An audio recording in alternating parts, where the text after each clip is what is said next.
I don't think anyone's ever said that burning bridges at work is a good idea, but in this video, I'm going to be going over the explicit reasons why it's a bad idea, especially if you're in a smaller organization. Let's get into it.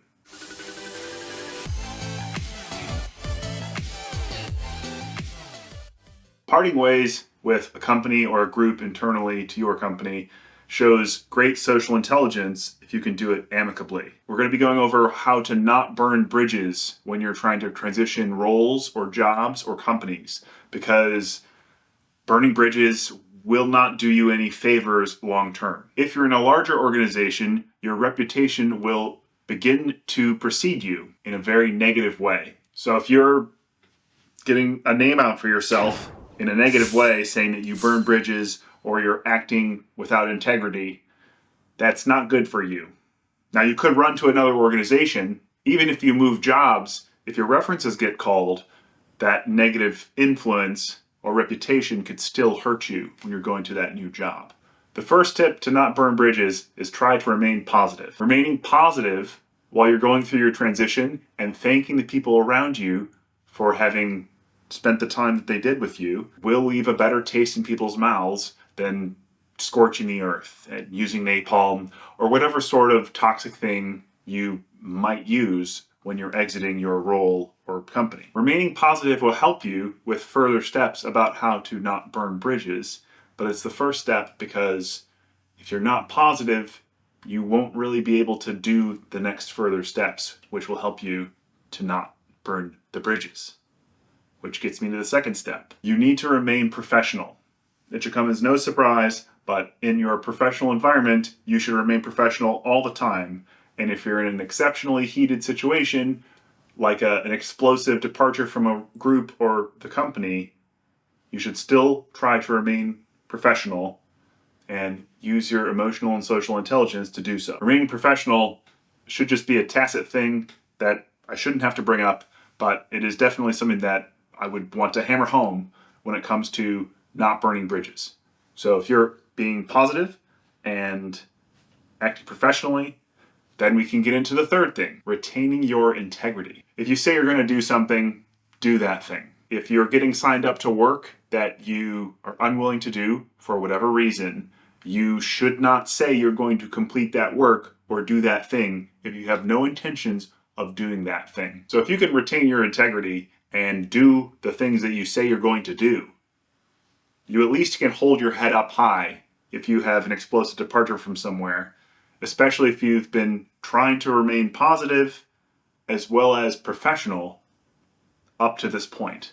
So you need to retain your integrity. That's your personal thing, and that's what's going to let you hold your head up high at the end of the day. That leads into the fourth thing. And if you've been doing the first three things, the fourth thing shouldn't be that hard. The fourth thing is being honest. Being honest while not burning bridges is the last step because it's the most challenging.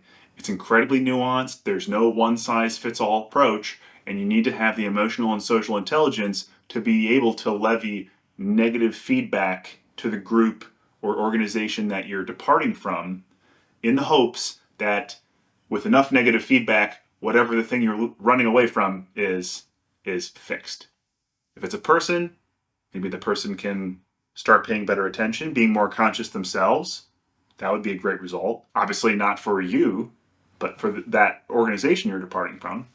And it's something where there's just no value in burning the bridge. So being honest can help that organization. And I'll finish on the smaller organization challenges. If you're in a small organization, you really don't want to have a negative reputation for being someone that burns bridges or has a negative reputation within the organization. That is going to really hinder your career prospects, your ability to get ahead or to network better, especially because that network is so important in a smaller organization purely due to the fact that it's a smaller organization. So you really need to be much more cognizant of how you're acting, because your actions have consequences in smaller organizations as well as larger ones. But larger ones, you might be able to get away with moving far enough away that your previous actions, nobody will know you. I'm not trying to say that you should act without integrity, because I did say to act with integrity all the time. But if you're running away from a certain someone that you don't get along with because you disagree with them on some core thing or their management style, they're being unconscious at work and not practicing emotional and social intelligence, there's a huge variety of factors that could make you want to leave an organization. I know I've moved groups because of certain people that have frustrated me in ways where it's just like, all right, well, I'm gonna go somewhere else within this organization. It's large enough, I can move. It doesn't really affect anything. It'll affect a few people that I interact with on a daily basis, but otherwise my work responsibilities are nearly identical. We just change a few players, and if one of the players I don't like, happy days. I hope you got a lot of value out of learning why you shouldn't burn bridges at work.